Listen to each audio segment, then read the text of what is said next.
Tak já vás vítám na dnešním webináři za firmu Scenario.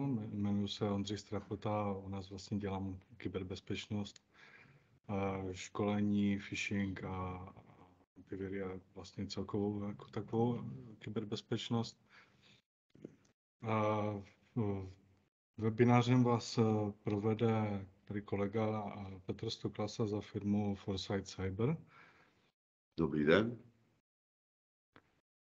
A v podstatě, pokud budete mít během toho webináře nějaké dotazy, já si budu psát vlastně vaše dotazy a na konci vlastně děláme nějaký krátký, podle toho, kolik budeme mít času, jak to vyjde.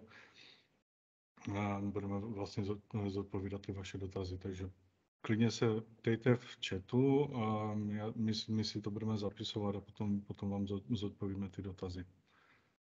Já teda předám slovo kolegovi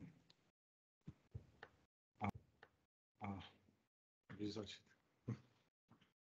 Tak dobrý den, dámy a pánové, Petr Stoklasa jméno mé. Já vám přeju všem hezké odpoledne. A díky, že jste se k nám připojili na tento webinář. A protože je to nikoli přednáška, ale seminář, tak já si to vysvětluju, tak neznamená to, že bych vás chtěl tahat do nějakých diskuzí během toho, co o tom budu povídat, nebo si budeme povídat, ale spíš chci položit na počátek jeden, možná dva takové obecné dotazy laického typu a poprosím vás o nějakou reakci, abych si udělal představu o tom, kdo z vás má už v tuto chvíli nějaké povědomí o tom zaklinadle, o kterém si budeme povídat a které se jmenuje NIS-2. Toto je moje první řečnická otázka, prosím napište nebo nějak projevte, kdo už z vás o tom slyšel a já tím pátrám potom, proč jste tady, proč jste připojeni na tento webinář, jak moc vaše povědomí o NIS-2 v tuto chvíli dosahuje. Dám vám chvílečku, abyste napsali.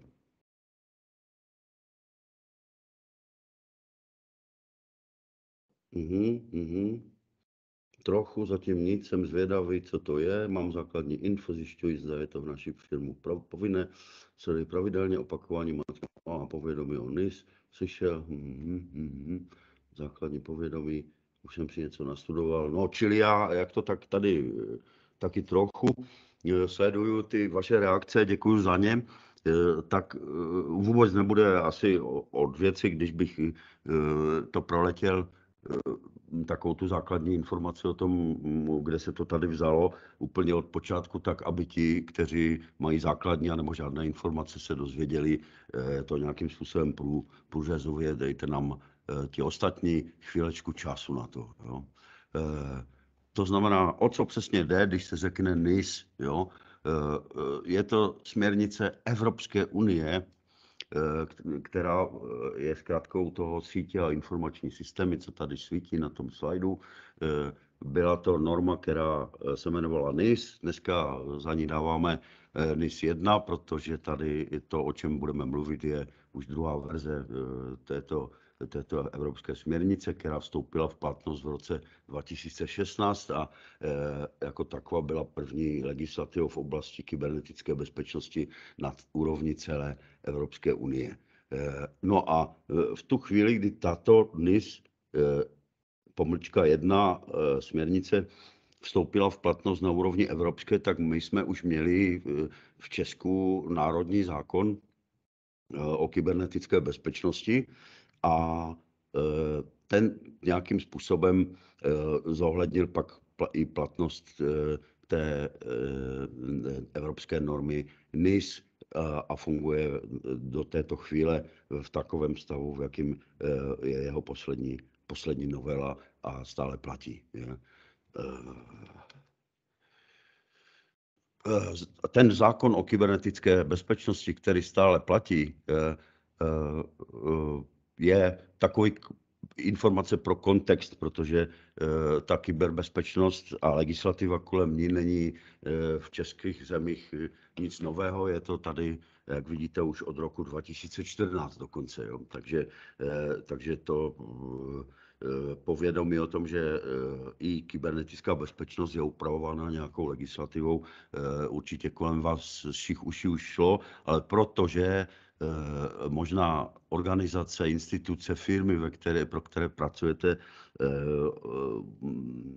zatím nesoudili, že by bylo dobré uvést do souladu vaše interní procesy anebo vaše kybernetické zabezpečení s nějakou legislativou, bylo prostě proto, že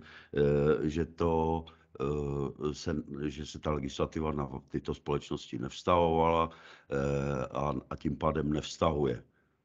A s tím, jak přichází na scénu NIS 2, tady vidíme NIS 2, to znamená rozšíření rozsahu NIS platného i u nás na více odvětví a subjektů a z harmonizací pravidel s tím, že tam ten velikostní limit té společnosti nebo instituce, na kterou se ten zákon NIS 2 a potažmo náš národní zákon bude řídit, je velikost té firmy, to znamená počet vlastně zaměstnanců. Samozřejmě zlepšit bezpečnostní požadavky, odpovědnost manažerů, o tom budeme ještě mluvit, protože to je významná věc v rámci NIS 2, harmonizovat a posílit sankce, to je další důležitá věc, která s tím NIS 2 přichází, že ty sankce jsou, bych řekl, posíleny a podstatně adresnější mohou být. Tady vidíte, jaké jsou zhruba požadavky té celoevropské podoby směrnice NIS 2 na dotčené firmy a organizace, to znamená řízení rizik, zavedení alespoň minimálních standardů bezpečnostních opatření a to celé protažené až na dodavatelský řetězec, kritická rizika v dodavatelských řetězcích a nějaké interní opatření, jako je vytvoření řídícího týmu, vyhrazením zodpovědnosti na konkrétní, za kyberbezpečnost na konkrétní osoby a podobně, dodržování v případě dotčených společností ve vyšší míře povinnosti dodržování reakční lhůty, konkrétní lhůty pro reakce na incident, hlášení incidentu centrální instituce a podobně. Z hlediska časového plánu, jakmile začal a už v Evropě platil NIS, tak hned v tu chvíli ty pozměňovací návrhy vedly k tomu, že vznikl text toho, co tady máme teďka, a co se jmenuje NIS 2.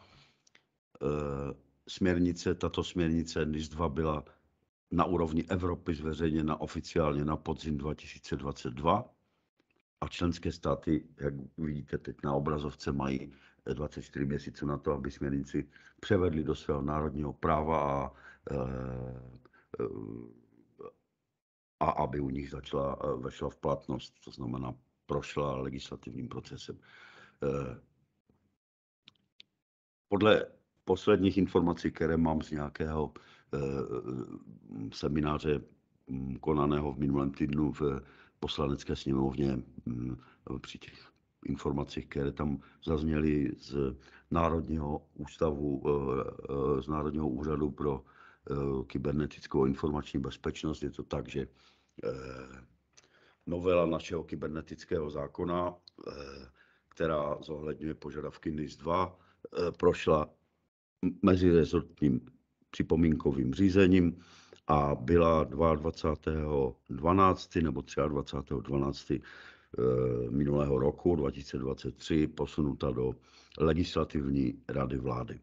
To je jedna informace. Druhá informace je ta, když mluvíte s těmi osobami, které tam jako se kolem toho pohybují, tak vidíte, že i oni sami to říkají, že bude Jistě ve vládě je spousta pozměňovacích návrhů, takže takové ta očekávaná platnost a z ní vyplývající povinnosti ve čtvrtém kvartálu 2024, to souvisí s termínem, který stanovila Evropská unie, to znamená 17.10. z hlediska uplynutí dvouleté lhuty 17.10.2024 tato evropská směrnice v České republice začne platit, ale já se obávám, že v té chvíli ještě nebude platit ten národní zákon o kybernetické bezpečnosti a jeho prováděcí vyhlášky.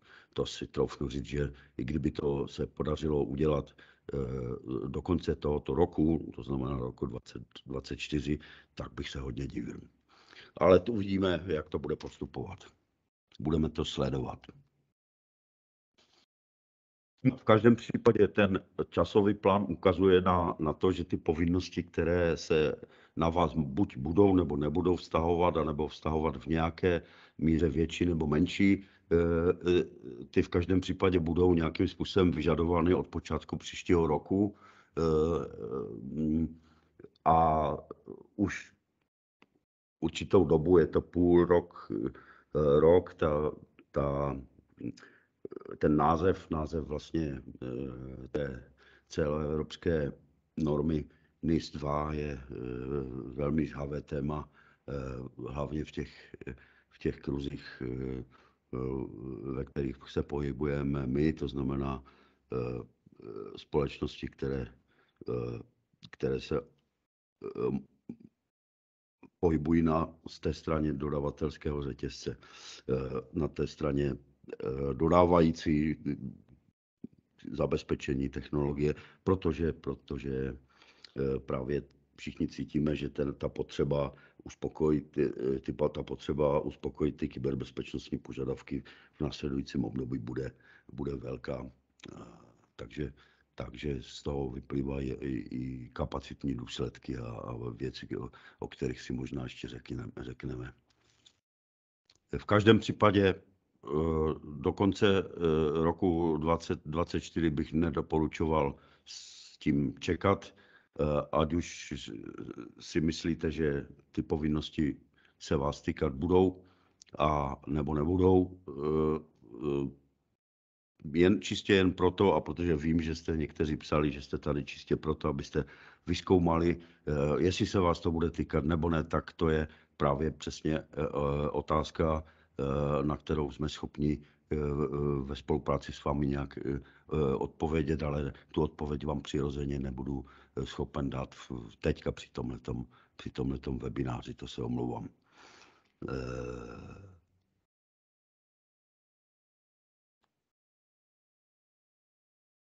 Dopadávat na vás povinnost podle NIS 2. Jak vidíte, tady z toho prostého výčtu těch odvětví, kterých se nově bude týkat zákon o kybernetické bezpečnosti v souladu s NIS 2, tak je podstatně více, než to doposavat bylo. Dá se říct, že až na skutečně jako extra výjimky se do toho vlezou úplně veškerá odvětví. A teď jsou tam určité nuance, jak moc konkrétní biznis, konkrétní společnosti, například, která se pohybuje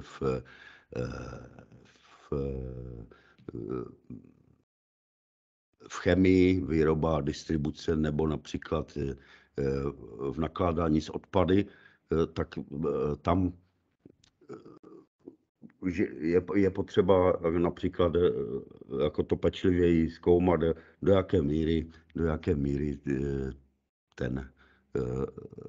pravděpodobně ten dopad bude, jak moc se bude té které společnosti, která například v oboru chemie, výroba a distribuce podniká, jak moc to na ní padne. Jako to je věc nějakých konzultací.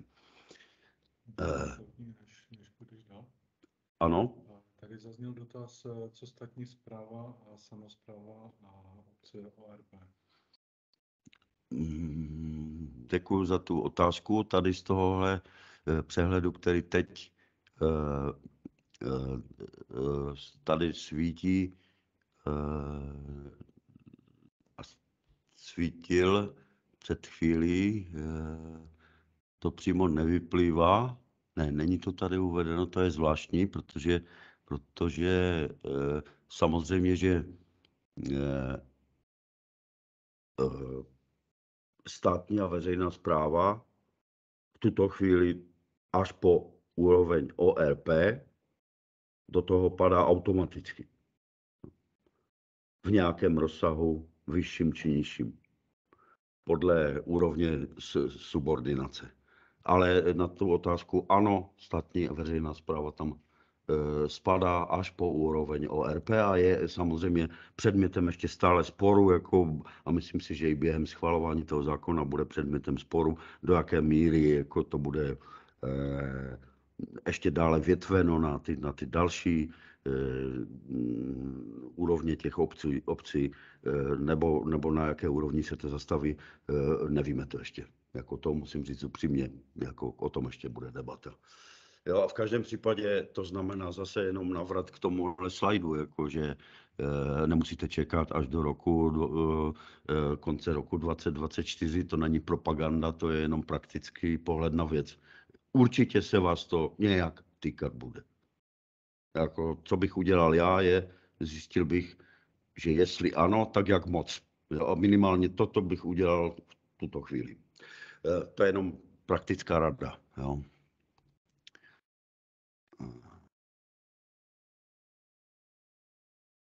A tady vidíte to, z toho jsem se chtěl ještě dotknout, to velikostní. Jo.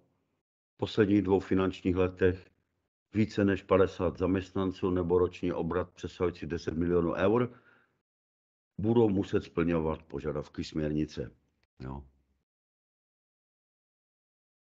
Čili to je zase další kritérium, jo? To velikostní kritérium. A tady už se zase, je otázka, jak se to prolíná.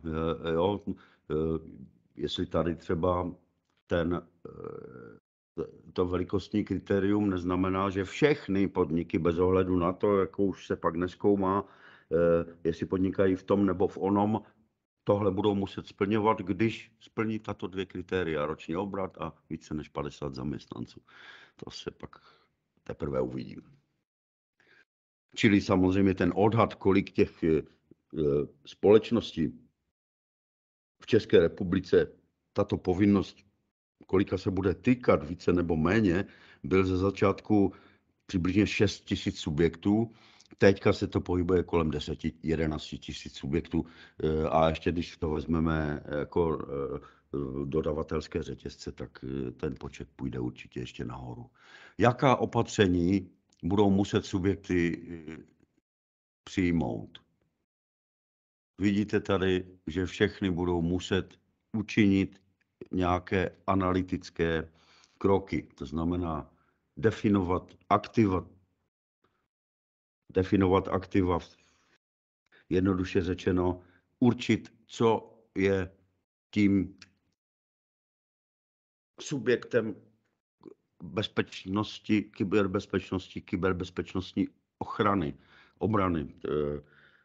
To je aktivum, že jo? Jaká jsou podpůrná aktiva, to znamená, jaká aktiva, tato primární aktiva drží při životě a tak dále a tak dále. A potom samozřejmě stanovit míru ohrožení těch aktiv, udělat nějakou risk analýzu, provést hodnocení rizik, naplnění nějakých scénářů hrozeb a interně toto zdokumentovat a implementovat to do interních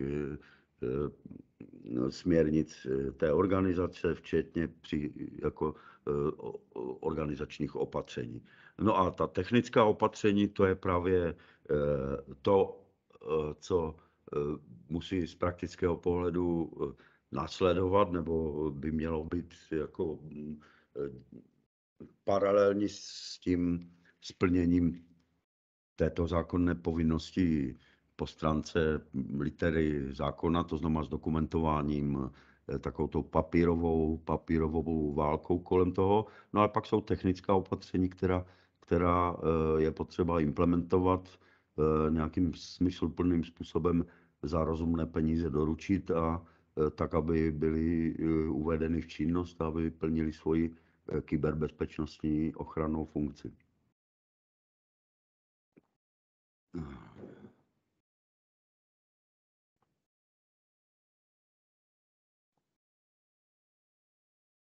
Překlikl jsem na další slide. Směrnice NIS2 stanoví, že subjekty musí mít plány pro řízení incidentu, plány pro kontinuitu činnosti, plány pro a tak dále. To si tady můžete přečíst. A k tomu doplňuju jen to členění, že ne všech se budou ty povinnosti takto široce pojmout kyberbezpečnost ve své organizaci nebo ve firmě. Ne všech se budou týkat tak v takovém rozsahu, jo, protože nová norma, která teda by měla vstoupit v platnost na přelomu tohoto a příštího roku, stanoví 2 úrovně míry povinností, které musí ty subjekty plnit.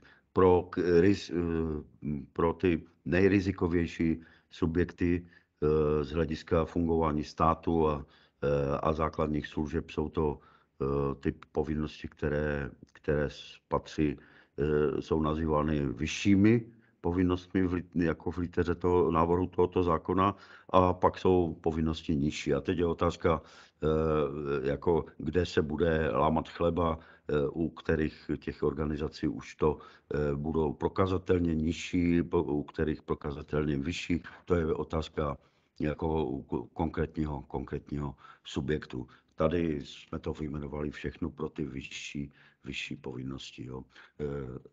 Například jenom pro rozlišení těch 2 úrovní. Úroveň číslo 1, to znamená v těch vyšších povinnostech je ten subjekt povinen obsadit určité organizační role, které ať už jsou interně nebo outsourcované, tak jsou specializované na kyberbezpečnost. Je to manažer kybernetické bezpečnosti, architekt kybernetické bezpečnosti a auditor kybernetické bezpečnosti. Jo, tyto role je nucen obsadit, ustanovit nějaký výbor řízení pro kybernetické bezpečnosti, kde se musí toho výboru účastnit statutární zástupce společnosti a nebo instituce, ve které zasedá a tak dále a tak podobně. Zatímco ty subjekty, které padnou mezi nižší povinnosti, takovouto organizační strukturu řešit nemusí. Musí to mít nějakým způsobem zařízeno, ale neznamená to, že by museli obsazovat nějaké role nebo kolem toho ustavovat nějakou speciální odbornou skupinu, abych tak řekl. Jo. Takže toto třeba příklad rozdílu. Jaké budou sankce?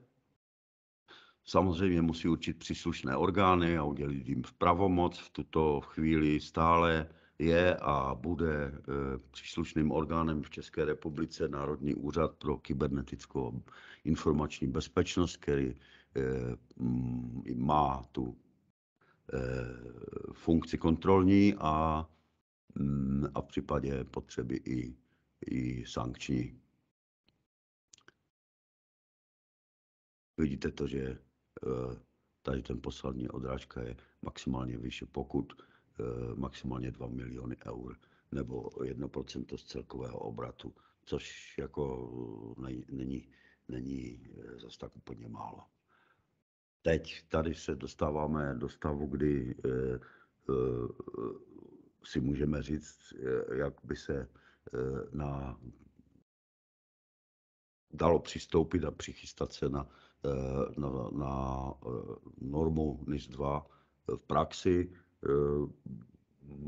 A jak tady vidíte, tak to hodně souvisí s organizací,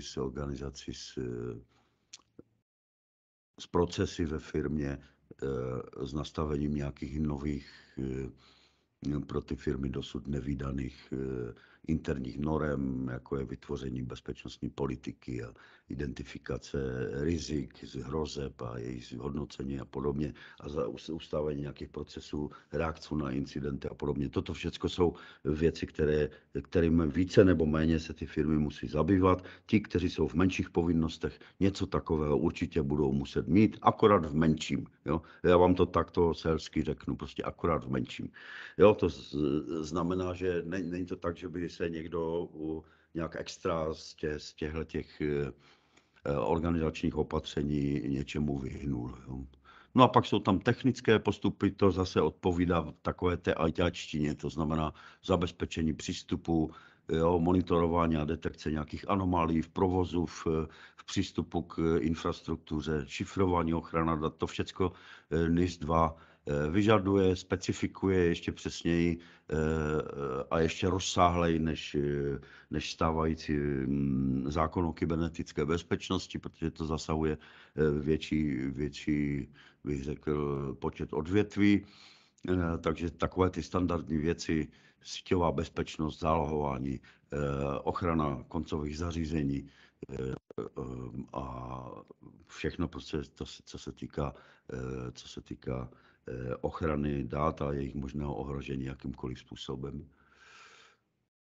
Tak a tady už si, dámy a pánové, trošičku se společností Scenario hřejeme naši obchodní polévku, jo, protože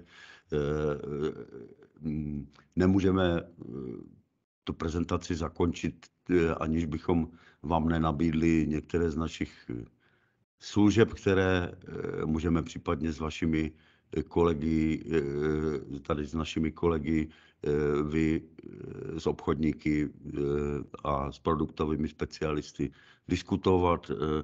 Oni svítí tady na tom posledním slajdu, nepochybuju o tom, že tu prezentaci dostanete, to znamená ve všech těch oblastech a nejen v nich je možné očekávat nějaké naše otevřené dveře u nás s tím, že můžeme se bavit o tom, jakým konkrétním způsobem bychom vám mohli s ohledem na to, jaký je předmět vašeho biznisu, jestli jste úřad nebo jste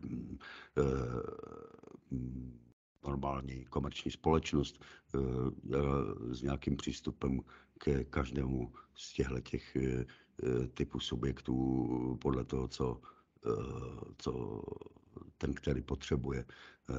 No a tady vidíte, že krom těch technických opatření je tam i z kategorie těch organizačních dost. Tam bych vyzdvihl dvě věci a to je školení kyberbezpečnosti. V našem případě může být i s podporou nějakého konkrétního školicího nástroje, který například je schopen dělat e-learning nebo testování těch studentů a poskytování archivace nějakých výsledků o tom, protože mezi jednu z těch důležitých povinností podle NIS 2 je toto. A teď tady překlikávám zpátky.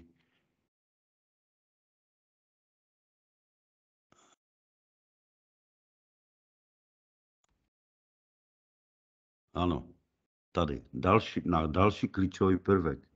Vedení subjektu bude muset výslovně schválit všechna tato opatření a projít základním školením v kybernetické bezpečnosti. To znamená nejenom řadoví zaměstnanci, ale především vedení těch společností musí být prokazatelně opakovaně vzděláváno v kybernetické bezpečnosti, ideálně nějakým způsobem testováno a musí o tom být prokazatelné záznamy. Jo. To znamená, toto je jenom zase poukázání na nějaký konkrétní prvek, kterým jsme schopni vám pomoct. To je tady pod odrážkou školení kyberbezpečnosti.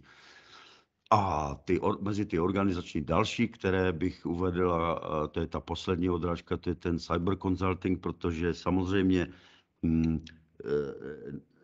dá se očekávat, že ne každý z těch povinných subjektů, kteří budou mít povinnost nějakým způsobem splnit zákon NIS 2 bude mít dostatek prostředků, aby takového člověka, jako je manažer kybernetické bezpečnosti, u sebe trvale zaměstnal. To je mission impossible, to myslím si, že se všema, kteří do toho trošku vidí a kteří jsou na druhé straně tady téhle relace, se mnou budou souhlasit, že sehnat takového člověka za peníze, za které by zůstal například na městském úřadě, to je mission impossible. Proto nabízíme nějaké cyber consulting služby, které můžou službu takovéhoto člověka nahradit a samozřejmě, že ta nabídka, to si asi umíte představit, od nás vás bude stát překvapivě méně, než zaměstnat takového člověka. Méně nebo stejně, než zaměstnat trvale takového člověka. To je jenom pro ilustraci například služby outsourcingu manažera kyberbezpečnosti, kterou jsme schopni nabídnout.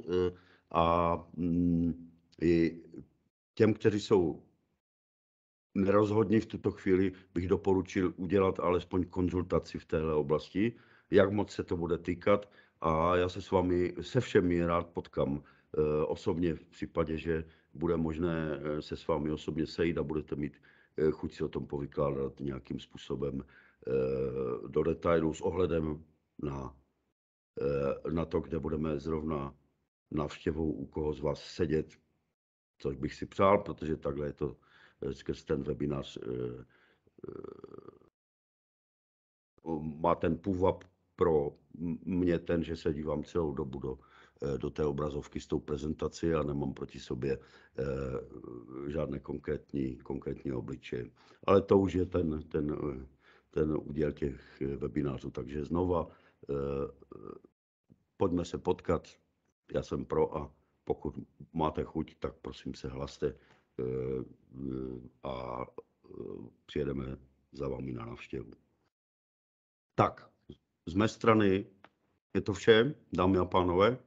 A teď, pokud jsem vás teda neuspal, řekněte, jestli uspal nebo neuspal, zajímá mě váš názor.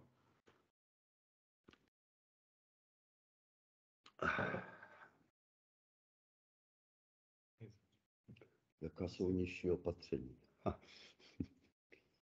Stále ve středu. Pohodě. Dobrý. Ale aby jsme nevynechali.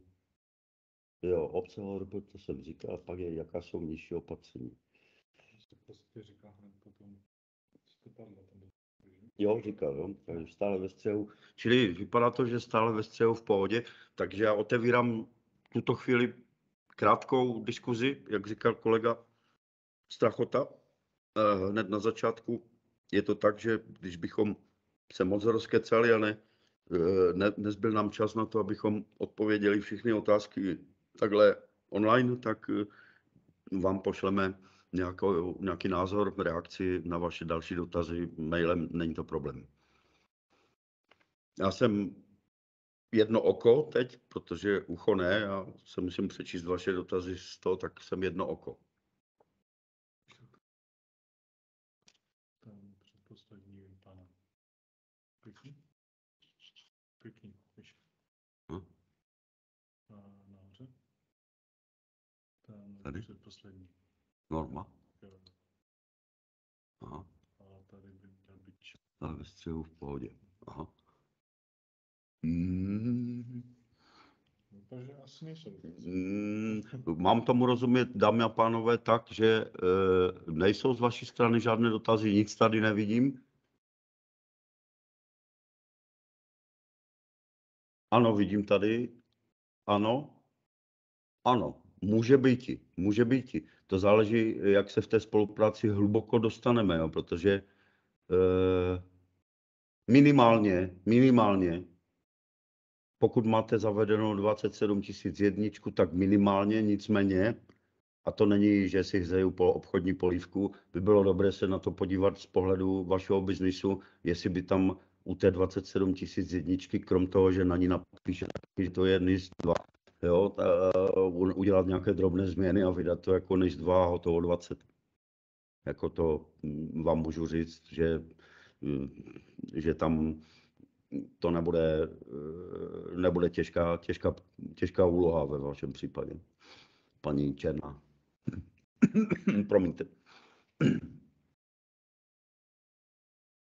Není zač, neze, já bych to napsal, ale můžu říct neze.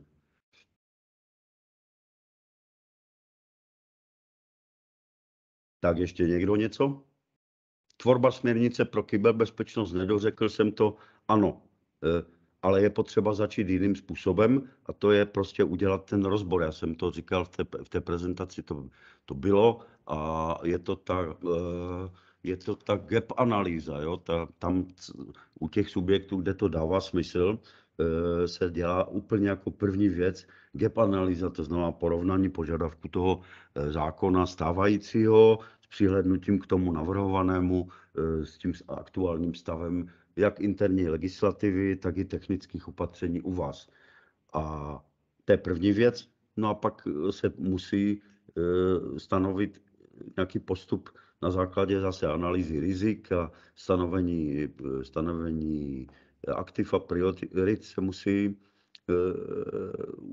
udělat nějaké organizační opatření a ty se neobejdou bez směrnic pro kyberbezpečnost, kterou jsme schopni navrhnout.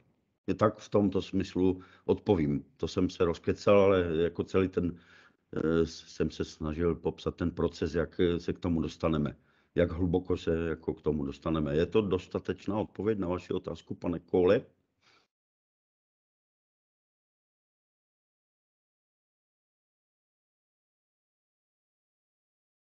Děkuji.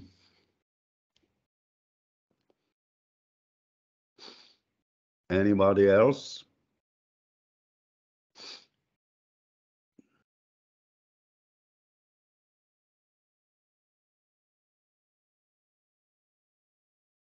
Nobody.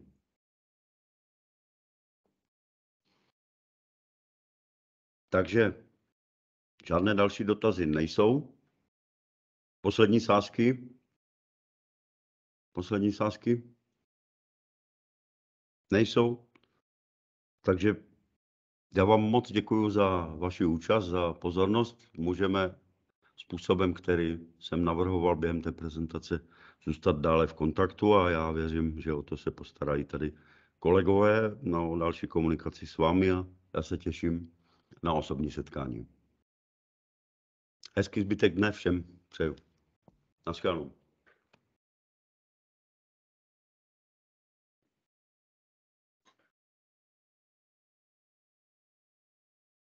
Naschledanou.